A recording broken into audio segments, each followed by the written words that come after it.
याद आएगी। हाँ, इसलिए यहीं से तैयारी करके जाइए। अच्छा, मुसलमान देखिए कहता है कि हम चालाक हैं, लेकिन उसको पढ़ने के बाद लगता है बेवकूफ है। कहिएगा कैसे हजरत? हम कहें हाँ पता चलता है ना। मैं कहा अच्छा सुनिए सुनिए, आप सफर पे जाते कलकत्ता, खाना जरी में पैक कर लेते प्लास्टिक में? कहे हाँ। मैं कहा भुवनेश्वर जाना होता है, गाड़ी का हवा टायर का चेक कर लेते? कहा हाँ। मैं कहा रात में अंधेरे में निकलते हाथ में टॉर्च ले लेते लाइट? कहा हाँ। मैं कहा अच्छा बारिश में निकलते आप छाता ले लेते? कहा हाँ। मैं कहा वो मुसलमान अक्लमंद कैसे हुआ जो बारिश के लिए छाता का इंतजाम करे, रात के अंधेरे के लिए लाइट का इंतजाम करे, दूर के सफर के लिए गाड़ी के टायर का हवा चेक करे, कोलकाता, बेंगलोर, मद्रास, चेन्नई, हैदराबाद, मुंबई, महाराष्ट्र, पुणे की सरजमीन पर सफर करने के लिए वो खाने पीने का सामान इकट्ठा कर ले, लेकिन वो जानता है कि मुझे कब्र में जाना, वो सजदा करता ही नहीं है, वो नमाज पढ़ता ही नहीं है, वो रोजा रखता ही नहीं है। मुसलमान वो चालाक नहीं होता है जो दुनिया में आने के बाद गुम हो जाता है। पड़ोस से चलना हमारा काम, किसी की दौलत को देख के चलना हमारा काम, गाली गलौज करना हमारा काम, दूसरे को नीचा दिखाना हमारा काम, और कंपटीशन का बाजार गर्म करना हमारा काम। आजकल मियां कंपटीशन पूछिए मत। अगर लड़का को देख लीजिएगा सड़क पे जाते हुए पीछे से, आप फर्क ही नहीं कर पाइएगा ये लड़का है कि लड़की है।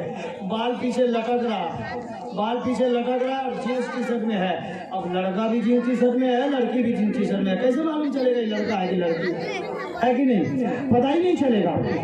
इसलिए मेरे सुन्नी मुसलमान भाइयों, अपने कैरेक्टर को संवारिए, अपने कैरेक्टर को संवारिए, औलाद को अच्छी तालीम दीजिए, नमाज रोजे की पाबंदी कीजिए, और जिस तरह आप अपने आप को चालाक बोलते हैं कि हम चालाक हैं, हम जाने वाले हैं, हम चालाक हैं, सबको जाना है। आपको मालूम है सबको जाना है, लेकिन जाने की तैयारी कितनी है? कभी गाड़ी पलट के देखा है? जाने की तैयारी कितनी, गाड़ी पलट के देखा है? मियाँ कुछ काम नहीं आने वाला है, ये दुनिया धोखा है, धोखा। मुसलमान में उसको पहला कलमा नहीं आता है। कितनी ताज्जुब की बात है। कहाँ गए हमारे छोटे भाई? कहाँ है? भाग गए? सामने है। कहाँ है? हाथ उठाइए। पानी पीने चले गए? कह दीजिएगा उनकी दुकान कल बंद जाएगी, वो यहाँ से गैर हाजिर है, दुकान से गैर हाजिर रहेंगे। हाँ सुनिए, मुसलमान को नमाज के बारे में बताना पड़ेगा, अफसोस नहीं आता है। मुसलमान को कलमा बताना पड़ेगा जी। कितनी अफसोस की बात है कि मुसलमान को सिखाना पड़ेगा कलमा करो, कलमा याद करो, सजदा कैसे करना है। अच्छा, एक मुसलमान था, उसको तो नमाज ही नहीं पढ़ने आता था। क्या नहीं आता था? नमाज ही नहीं पढ़ने आता था। अब वो फंस गया। हुआ क्या मालूम है? नमाज तो पढ़ने आता नहीं है। अब हुआ ये कि उसकी जहाँ शादी हुई वहाँ सबका सब नमाजी था। अब शादी जब हो गई, वो कभी नमाज जानता ही नहीं, नमाज क्या है। शादी हो गई, 1-2 दिन के बाद ससुराल लौट के आया। जब ससुराल लौट के आया तब उसका साला सब बोला कि जीजू चलिए नमाज पढ़ने के लिए आज जुमा है। अब वो बोला नमाज क्या भाई, मैं तो जानता ही नहीं नमाज क्या है। अब वो जीजू कहाँ बेवकूफ बन गया। सुनिए, रास्ते में जब आ रहा था, वो शादी का लिबास, सलवार सूट एकदम शेरवानी वगैरह लगाया हुआ था, पैजामा इत्तेफाक से फट गया था, कहीं से खरोच लग गई, पैजामा फट गया। अब वो सोचा फटा हुआ पैजामा पहन के ससुराल जाएंगे। रास्ते ही में एक दर्जी के यहाँ गया, सादा पैजामा था, उतार के दिया, बोला यहाँ सिलाई कर दो। इनको समझाओ यार, इनको समझाओ। बोला यहाँ सिलाई कर दो। दर्जी बोला मेरे दोस्त, आपका पैजामा सफेद है, मेरे सफेद कपड़ा नहीं है, सफेद छोड़ के हर कलर का कपड़ा मौजूद है। अब ये देखिए, अब ये लड़का बोला ठीक है तो लाल कपड़ा लगा के सिलाई कर दीजिए। अब ये नमाज तो जानता नहीं, ससुराल आ रहा था, रास्ते में पैजामा फट गया, दर्जी के पास गया तो लाल कपड़ा लगा के सादा पैजामा में सिलाई कर दिया। अब जैसे ही ससुराल पहुंचा तो ससुराल पहुंचने के बाद साला लोग बोला चलिए नमाज पढ़ने जुमा के दिन। अब ये पूछने लगे कि नमाज पढ़ेंगे कैसे? तो सुनिए साला लोगों ने क्या कहा मालूम है? साला लोग बोला आपको समझने की नहीं जरूरत है कि नमाज नमाज कैसे पढ़ेंगे? जैसा जैसा मस्जिद में सब करेगा आपको भी वैसा ही वैसा करना है ना? जैसा जैसा सब मस्जिद में करेगा वैसा ही वैसा आपको करना है। अब ये साला एकदम पूरे जोश में गया, वजू बना के मस्जिद में गया, ठीक इमाम के पीछे नियत बांध लिया। कहाँ? इमाम के पीछे। बेटा कभी नमाज पढ़ा नहीं, नमाज जानता नहीं, सफेद पैजामा में लाल मियानी सिलाई करवा चला आया, इमाम के पीछे नियत बांध लिया। और जैसे ही सजदा में गया तो अब जुमा के दिन तो कुछ बदमाश छोटा छोटा बच्चा तो पहुंच ही जाता है। अब ये बदमाश बच्चा देखा, अरे पैजामा में लाल है, तो छोटे छोटे बच्चे पकड़ के खींचने लगे उसका लाल पैजामा, पकड़ के खींचने लगे। तो अब उसको याद आया, अरे मेरा साला कहा था जैसा सब करेगा वैसा ही करना, वही तो नमाज है। वो तो नमाज कभी पढ़ा नहीं, नमाज मालूम नहीं, उसका साला बोला जैसा सब करेगा वैसा ही करना है।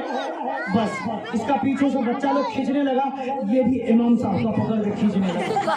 लो अब बच्चे लोग इसका खींच रहे, ये इमाम साहब का पैजामा खींचे जा रहा है। इमाम साहब इंतजार में है, कब छोड़ेगा, हम उठेंगे, कौन पागल मेरे पीछे पड़ गया है। इंतजार कर के 2 मिनट, 4 मिनट, 6 मिनट, 8, 10, 12, 14, 16, 18, 20 का कांटा पड़ के पार कर गया। इमाम साहब से रहा नहीं गया। इमाम साहब ने सोचा अब इसको नाक मारना पड़ेगा। इमाम साहब ने पीछे वाले को नाक मारा। अब वो बस्ती का आया हुआ जीजू सोचा शायद नमाज पढ़ने का यही तरीका है, जो बच्चे पीछे खींच रहे थे उसने भी पीछे वाले को नाक मारा। तब ये है मुसलमानों का हाल, नमाज अगर नहीं पढ़िएगा। नमाजी में कितने लोग ऐसे हैं, फजर में जाएंगे 2 रकात पढ़ के लौट जाएंगे। हाँ, फजर में जाएंगे 2 रकात पढ़ के लौट जाएंगे। 2 रकात सुन्नत है।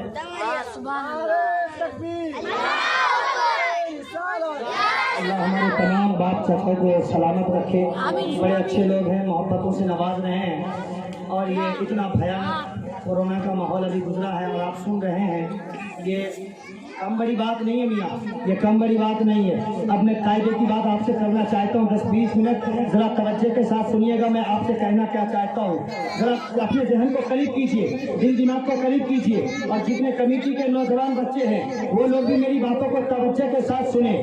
लोग अपने आप को मुसलमान कहते हैं, अपने आप को ईमान वाला बताते हैं, अपने आप को गौस का सैदाई, आला हजरत का चाहने वाला, हाजे पाक का मानने वाला बताते हैं। लेकिन याद रखना, हाजे पाक को मानना हकीकत में उस वक्त होगा जब आप नमाज पढ़ोगे, रोजा रखोगे, नमाज सजदे करोगे, रुकू करोगे, इस्लाम के बताए हुए रास्ते पर चलोगे। ये दुनिया है, ये दुनिया एग्जामिनेशन हॉल है, ये दुनिया इम्तिहान का है, ये दुनिया आजमाइश की जगह है। यहाँ से जाने के बाद आपको यहाँ 3 हिस्से में जिंदगी दी गई है। आज बचपना है, कल जवानी है, परसों बुढ़ापा आ जाएगा। यानी जब आप बुढ़ापे को पहुंचेंगे सर का बाल पर जाएगा, दांत झड़ जाएंगे, लाठी लेके चलोगे, दांत झड़ जाएगा, चेहरे का चमड़ा तक झुलस जाएगा, आप किसी लायक न बचोगे। याद रखो, अगर आप कामयाब होना चाहते हो तो हकीकत में रोज़े पाक के दीवाने बनो। कल से रब के लिए सजदा करना शुरू कर दो।